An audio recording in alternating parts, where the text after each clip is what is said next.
Cycle वाले को scholarship student समझकर रोज अपमान करती थी।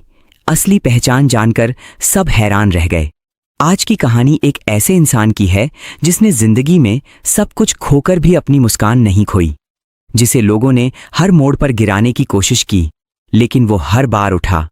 यह कहानी है अपमान की, दर्द की और उस सच्चाई की जो एक दिन सबके सामने आकर रही। ध्यान से सुनिए, क्योंकि यह कहानी शायद आपको अंदर तक हिला दे। दिल्ली का एक बड़ा private college, Saint Meridian College of Excellence, जहां हर साल देश के सबसे अमीर घरों के बच्चे पढ़ने आते हैं, जहां BMW और मर्सिडीज गेट के बाहर खड़ी रहती हैं, जहां लड़कियां इंपोर्टेड परफ्यूम लगाकर आती हैं और लड़के डिजाइनर शूज पहनकर। इसी कॉलेज में एक दिन सुबह 8 बजे एक पुरानी, थोड़ी जंग लगी साइकिल कॉलेज के मुख्य गेट पर रुकी। साइकिल चलाने वाला था आर्यन मेहता। 22 साल का, सांवला रंग, सीधे बाल, आंखों में एक अजीब सी गहराई। उसने सफेद शर्ट पहनी थी, थोड़ी सिलवटें थीं क्योंकि वो खुद प्रेस करता था। नीली जीन्स जो थोड़ी घिसी हुई थी। कंधे पर एक पुराना बैग जिसमें किताबें थीं, नोट्स थे और एक छोटा टिफिन था जो उसकी माँ ने सुबह 4 बजे उठकर बनाया था। आर्यन ने साइकिल को गेट के पास खड़ी की, ताला लगाया और अपना बैग ठीक करके अंदर की तरफ बढ़ा। तभी पीछे से आवाज आई, अरे देखो देखो, साइकिल किंग आ गए। आर्यन रुका, मुड़कर देखा। कॉलेज के मेन गेट के बाहर एक चमचमाती सफेद रेंज रोवर रुकी थी। उसमें से उतरी प्रिया शर्मा। प्रिया शर्मा इस कॉलेज की सबसे पॉपुलर लड़की। उसके पिता रमेश शर्मा दिल्ली के बड़े रियल एस्टेट डेवलपर थे। प्रिया के पास हर चीज थी, पैसा, रुतबा, दोस्त और एक जुबान जो दूसरों को काटना जानती थी। प्रिया के पीछे उतरी उसकी 3 सहेलियां, नेहा, काजल और रिया। तीनों ब्रांडेड कपड़ों में, तीनों के हाथ में लेटेस्ट आईफोन्स। यार प्रिया, ये साइकिल वाला फिर आ गया, नेहा ने मुंह बनाते हुए कहा। हाँ, और देखो, कपड़े भी वहीं पुराने, काजल ने हंसते हुए कहा। प्रिया ने अपने बाल झटके, अपना लुई विटॉन बैग कंधे पर टांगा और आर्यन के सामने आकर खड़ी हो गई। सुनो साइकिल वाले, प्रिया ने ऊंची आवाज में कहा ताकि आसपास खड़े सब सुन सकें। तुम्हें पता है ना कि यह कॉलेज तुम जैसे स्कॉलरशिप स्टूडेंट्स के लिए नहीं बना, यहां रियल लोग पढ़ते हैं। आर्यन ने एक पल के लिए प्रिया की आंखों में देखा, फिर बिना कुछ कहे आगे बढ़ गया। अरे रुको, मैं बात कर रही हूं तुमसे, प्रिया ने थोड़ा इरिटेट होकर कहा। मुझे क्लास के लिए देर हो रही है, आर्यन ने शांत आवाज में कहा और कॉलेज के अंदर चला गया। प्रिया ने पीछे से कुछ और कहा। उसकी सहेलियां हंसती रहीं, लेकिन आर्यन नहीं रुका। यह रोज का सिलसिला था। आर्यन हर सुबह साइकिल से आता।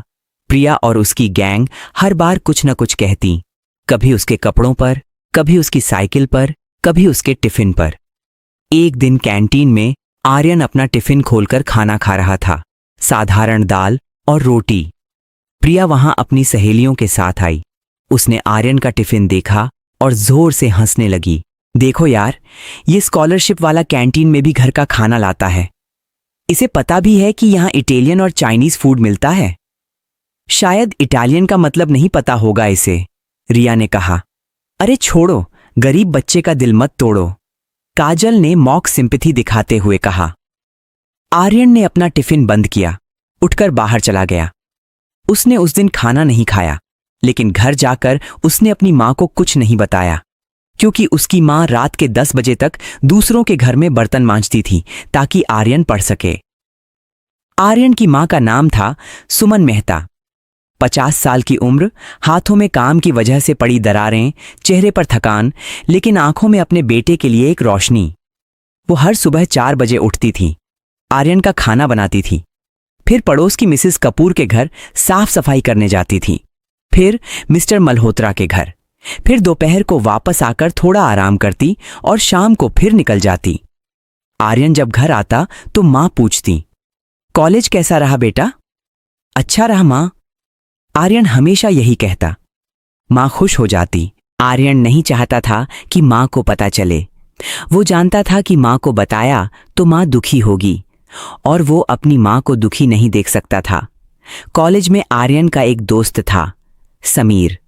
समीर मिडिल क्लास फैमिली से था, लेकिन उसके पिता की एक छोटी सी दुकान थी तो घर ठीक ठाक चल जाता था। समीर आर्यन का पहले दिन से दोस्त था। यार प्रिया को छोड़, वो ऐसी ही है, समीर ने एक दिन कहा। मुझे कोई फर्क नहीं पड़ता, आर्यन ने कहा। फर्क पड़ता है, मैं देखता हूं। आर्यन कुछ नहीं बोला। आर्यन, तू सबसे स्मार्ट स्टूडेंट है इस कॉलेज में, प्रोफेसर शर्मा ने खुद कहा था। तू इन सब की परवाह क्यों करे?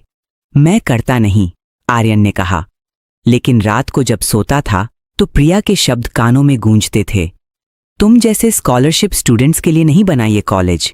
एक दिन कॉलेज में एनुअल बिजनेस प्रेजेंटेशन कंपटीशन का अनाउंसमेंट हुआ। प्रोफेसर शर्मा ने बताया, इस साल कंपटीशन बहुत खास है। विनर को न सिर्फ ट्रॉफी मिलेगी बल्कि एक बड़ी कंपनी के साथ इंटर्नशिप का मौका मिलेगा। कंपनी का नाम है मेरिडियन वेंचर्स। पूरी क्लास में एक्साइटमेंट आ गई। प्रिया ने तुरंत अपना हाथ उठाया।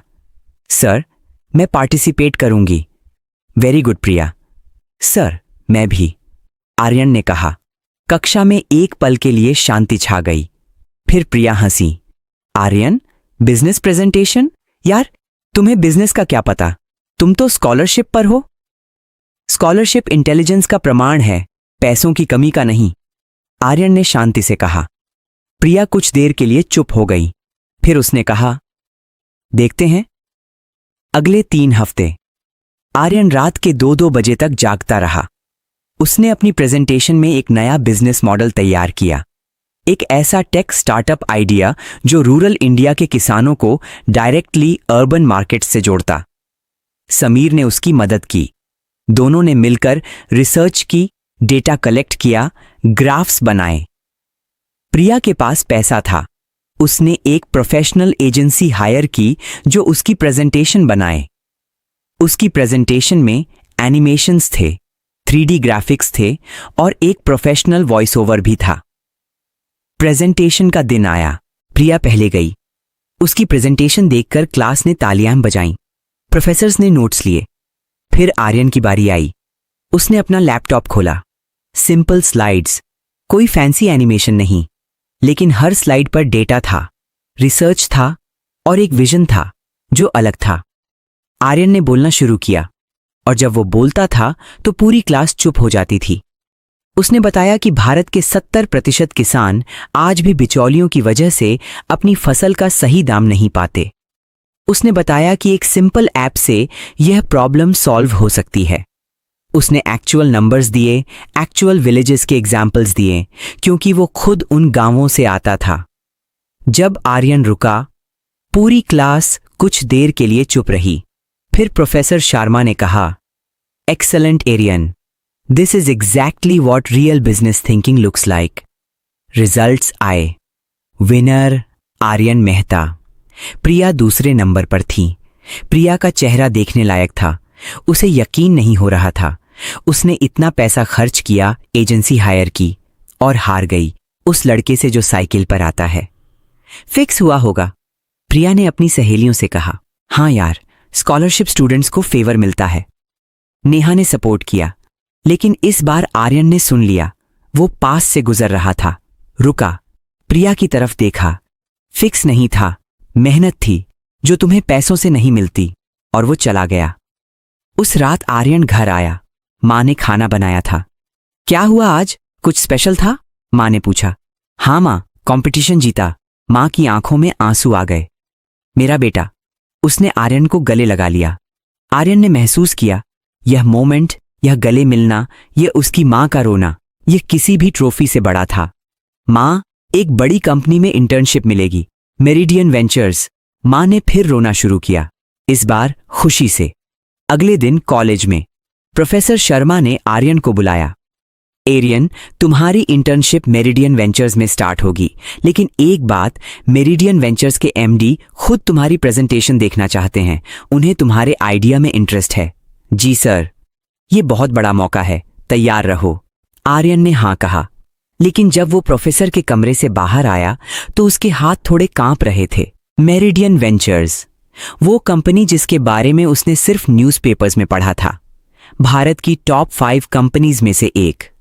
3 दिन बाद आर्यन मेरिडियन वेंचर्स के ऑफिस पहुंचा।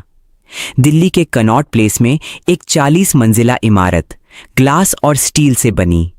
रिसेप्शन पर मार्बल का फर्श था, छत पर क्रिस्टल शैंडलियर्स थे।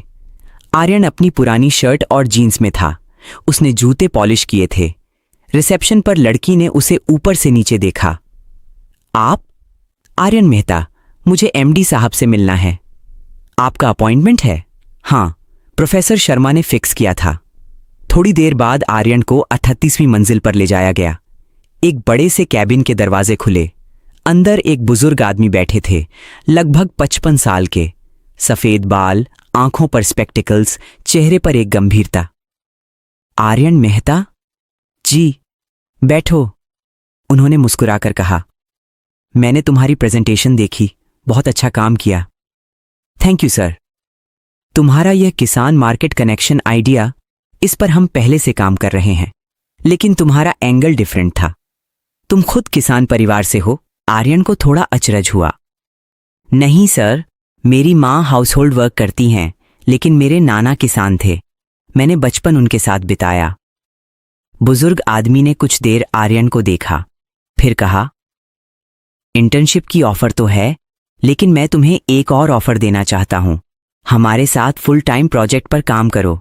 स्टाइपेंड होगा 1 लाख रुपये महीना। आर्यन की सांस रुक गई। सर, तुम्हारी एज में तुम्हारी सोच बहुत मैच्योर है। मुझे ऐसे लोग चाहिए। आर्यन घर आया। माँ रात का खाना बना रही थी। माँ ने मुड़कर देखा। आर्यन की आंखों में आंसू थे। क्या हुआ, सब ठीक है? माँ, तुम अब काम पर नहीं जाओगी? माँ कुछ समझी नहीं। आर्यन ने सब बताया। माँ चुपचाप सुनती रही। जब आर्यन रुका, माँ ने हाथ का चम्मच वहीं रख दिया, बैठ गई और रोने लगी। बहुत देर तक रोती रही। बेटा, मेरे जीवन में जो एक सपना था कि मेरा आर्यन एक दिन बड़ा आदमी बनेगा, वो पूरा हो गया। अगले दिन कॉलेज में यह खबर किसी न किसी तरह फैल गई। शायद प्रोफेसर शर्मा ने बताया, शायद किसी ने सुना। मेरिडियन वेंचर्स, 1 लाख महीना, फाइनल ईयर स्टूडेंट। कॉलेज में आर्यन के नाम की चर्चा होने लगी। प्रिया को जब पता चला तो उसे यकीन नहीं हुआ। मेरिडियन वेंचर्स, वो कंपनी जिसमें मेरे पिता इन्वेस्ट करना चाहते हैं? हाँ, नेहा ने कहा। प्रिया के मन में कुछ हुआ, एक अजीब सी बेचैनी।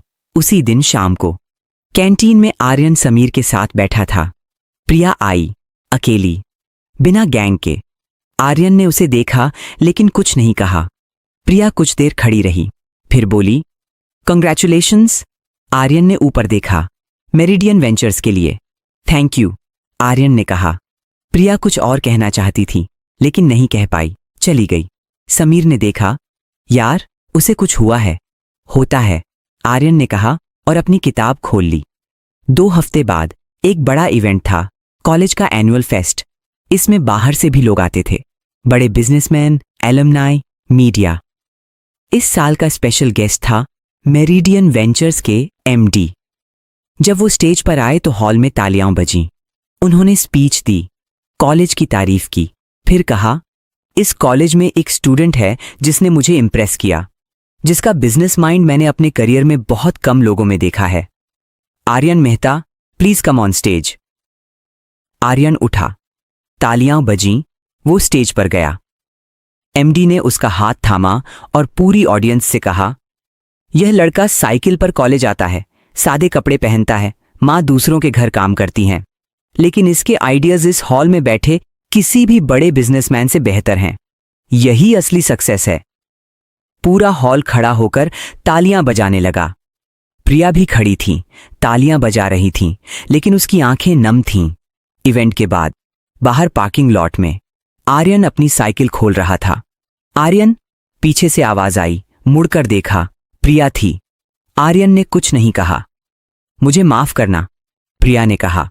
पहली बार उसकी आवाज में वो तेज नहीं थी। आर्यन ने उसे देखा। मैंने तुम्हारे साथ जो किया वो गलत था, मैं जानती हूं, सॉरी, बहुत छोटा वर्ड है, लेकिन मुझे नहीं पता था। क्या नहीं पता था? आर्यन ने पूछा। कि तुम्हारे अंदर इतना कुछ था। आर्यन एक पल रुका, फिर बोला, प्रिया, तुम्हें यह पता चलना जरूरी नहीं था कि मेरे अंदर क्या है। माफी मांगनी होती है तो उस दिन मांगी होती जब तुमने पहली बार मेरा मजाक उड़ाया था। उस दिन भी मैं इंसान था। प्रिया की आंखों से एक आंसू गिरा। आर्यन ने साइकिल उठाई। मैं तुम्हें माफ करता हूं, लेकिन यह याद रखना, किसी को उसकी साइकिल देखकर जज मत करना, कभी नहीं। और आर्यन साइकिल चलाकर निकल गया। प्रिया वहीं खड़ी रही, बहुत देर तक। 6 महीने बाद मेरिडियन वेंचर्स में आर्यन का प्रोजेक्ट लॉन्च हुआ, किसान कनेक्ट। पहले 3 महीने में ही 50,000 किसान इससे जुड़ गए। न्यूज़पेपर्स में आर्टिकल आई, टीवी पर इंटरव्यू हुए।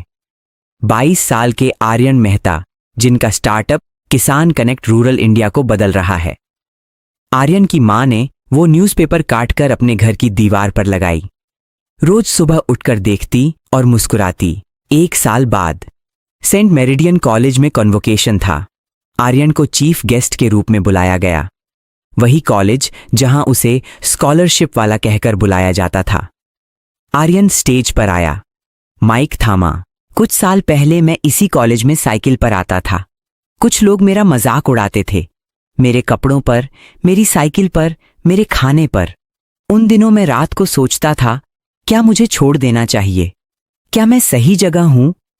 लेकिन फिर मुझे अपनी मां की याद आती थी, जो रात के 10 बजे तक काम करती थी, जिसके हाथों में दरारें थीं, जिसने कभी नहीं कहा कि बेटा छोड़ दो। उनके लिए मैं रुका। आज मैं यहां हूं।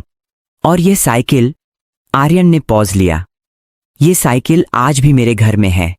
मैं उसे नहीं बेचूंगा, क्योंकि वो साइकिल मुझे याद दिलाती है कि मैं कहां से आया हूं। कभी अपनी जमीन मत भूलो। पूरे हॉल में सन्नाटा था। फिर एक साथ तालियां। प्रिया सामने की रो में बैठी थी। उसने तालियां बजाईं। इस बार उसकी आंखों में पश्चाताप था, एक सीख थी, एक बदलाव था। वो समझ गई थी, अमीरी कपड़ों में नहीं होती, गाड़ी में नहीं होती। अमीरी उस मां में होती है जो बेटे के लिए 4 बजे उठती है। अमीरी उस लड़के में होती है जो अपमान सहकर भी टूटता नहीं।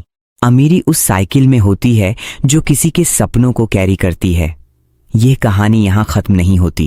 यह कहानी हर उस इंसान की है जिसे किसी ने कमजोर समझा।